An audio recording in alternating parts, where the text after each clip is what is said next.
Alok ang mahigit 12,000 trabaho sa job fair ng Dole, Batangas at Lipas City LGU ngayong araw ng Kasarinlan. Alamin yan sa report ni Paul Hernandez.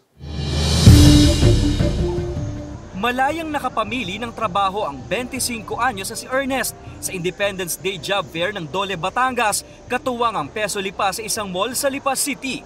Bagong graduate siya at may isang taon nang naghahanap ng trabaho. Maganda po itong opportunity para sa akin kasi aggregate po ito, nandito po yung mga kadamihan ng company.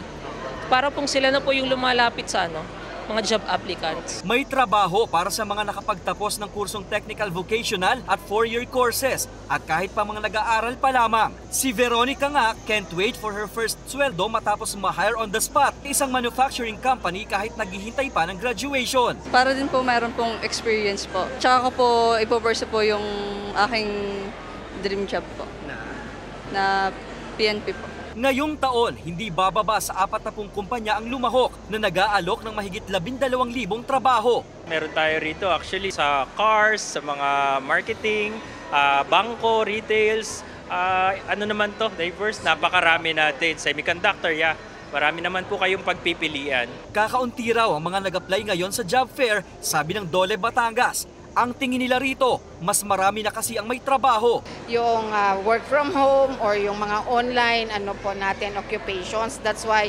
medyo doon na sila naghahanap ng trabaho. Unlike yung kung dito, syempre face-to-face tayo dyan.